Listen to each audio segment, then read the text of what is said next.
If it were a different leader at a different time, maybe with a different party, two absolutely groundbreaking, shocking by-election losses might have caused a volcanic eruption from the party in which it was happening. That doesn't seem to have happened this time. And I wonder if you could tell us why Mr. Trudeau so far seems to have withstood any massive pushback despite losing Toronto St. Paul's, which we sit in right now, and La Salle-Verdun in Quebec. How come? Look, I think that there was tremendous pushback after the loss in June of Toronto St. Paul's by the so-called 416 Liberal caucus. It was furious at the loss, furious at all kinds of targets, the party machinery, the campaign organizers, the Prime Minister's office, the Prime Minister himself. And there was an uproar, but it was tamped down in part by the fact that there wasn't a giant national caucus meeting and airing of grievances. And that wasn't so much by design, I'm told, at the PMO. It was actually because of a scheduling of, they were quickly after Toronto St. Paul's, Parliament had broken, there was no national caucus scheduled, he was at NATO, and then on it went. And then they started doing their outreach. So they tamped down some of that dissent. And when it comes to Quebec and the loss in South Montreal of La Salle-Verdun, that's in large part a function of the fact that the Quebec caucus is actually not the 416 caucus. They're very much more united. They have a different dynamic. They don't air their laundry out in public. We were getting lots of people complaining to us privately on background. And so we were able to publish a lot of those concerns, even if it was under, confidential sources. But in the Quebec caucus, they're still pretty tight. There's a lot of grumbling, but nobody's outright calling for the Prime Minister to go. Why is all of that the case? I think it is also a function of the fact that he's persuaded them that he doesn't want to go. And most of them came on his coattails in 2015, or if not in 2015, 2019, or 2021. This is not the party of Jean Chrétien and Paul Martin, where there were divisions and the ability to control membership and executive directorship at the riding level. The party has changed all its rules. So getting rid of a leader who doesn't want to go is a whole new ballgame. And so there's all kinds of steam, the steam valves are open. People are grumbling to Trudeau and his staff behind closed doors, but there's no mechanism by which to oust him. No, there's no mechanism, but yeah, sure. But let me get Brian to build on that answer as well, because, well, for example, we saw in your party when Tom Mulcair led your party, the NDP, to actually not a terrible election outcome. They threw him overboard really quickly and with extreme prejudice. And here we are, Justin Trudeau has been, losing, and there is no obvious heir apparent, and he seems to be able to quell any of the mutineers.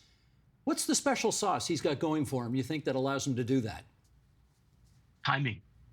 Look, I was at that convention in Edmonton when my friend Mr. Mulcair was sent back into the private sector by the members. And we should say you jokingly call him my friend because you ran against him for the job, and you two did not emerge from that as bosom buddies. But anyway, keep going.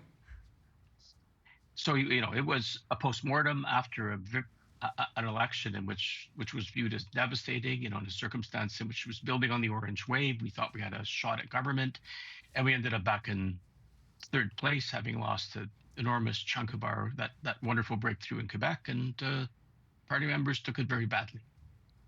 Here we've got a prime minister who's months away from an election. So, changing your leader at this stage of the game when you only have a few months before you're likely to meet the electorate is extremely difficult. And it's not obvious that they've got anybody available who would do better in those circumstances. The calculus becomes, maybe I could win. For them to win, they're going to have to come up with a really good offer, because I think in the alternate, they're facing a change election. The public has made up their mind. And, after 9 or 10 years, that's often what happens to every government.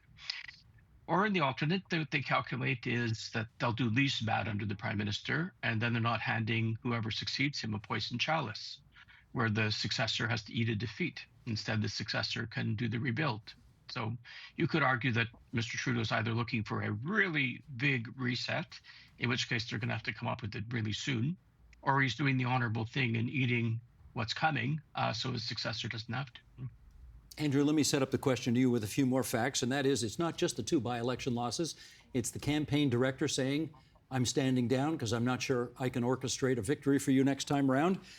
It's his Quebec lieutenant, Pablo Rodriguez, leaving the National Caucus to go run for the Quebec Liberal leadership. What exactly is putting wind in Liberal sails these days? Wow, it's a good question, Steve. Very little. I've been involved in this party for 20 years. It's been a big part of my life and my professional life. And it's been very painful over the past 6 months to watch the series of events that have happened, particularly coming out of Toronto St. Paul's. It was summer, but we heard very little from the Prime Minister. No change in policies, no change in communications approach. There was no cabinet shuffle, no staff changes. The only real announcement was a couple weeks ago when they announced Mark Carney would be a senior economic advisor, which I give them credit for. To the caucus. To the caucus. Not the government, but the caucus. Yes, and I give them, and I think that was largely a positive story. But I want to pick up on a point that Brian made. I think conventional wisdom is that perhaps no other new leader could do better than Trudeau. I want to challenge that thesis. You know, time is indeed running out, and the end of the supply and confidence agreement does make the situation of this government more complicated and more inherently unstable. But if we look down south, what happened with Joe Biden doing the right thing and Kamala Harris ascending to the leadership of the Democratic Party, that has been a fundraising boon. It's re-energized the base of the Democratic Party and single-handedly changed the trajectory of an election. And I just want to say, yes, there is no mechanism, but I guess the challenge we have is there doesn't appear to be a Canadian Nancy Pelosi, or for that matter, a Canadian Kamala Harris. But I think perhaps a robust leadership race held very soon could duke that out, and I think we could do better with a new leader. I'll push back a little bit on that, only in as much as you don't have to look south for an example of that. Your party did it. They kicked out Patrick Brown in January of 2018. Doug Ford became the leader in March of 2018, and he was premier in June of 2018. Sure. I mean, stuff happens fast up here, too. As you watch the Liberals do whatever it is that they're in the midst of right now, how do Conservatives have to be careful that they don't overplay their hand right now? They've got a pretty strong hand. And I think the discipline has to be, what is the issue set that is resonating with voters? So I won't repeat the slogan, or maybe I will. Axe the tax, fix the budget, stop the crime, build the homes. But I only say it to say that is the discipline of that caucus.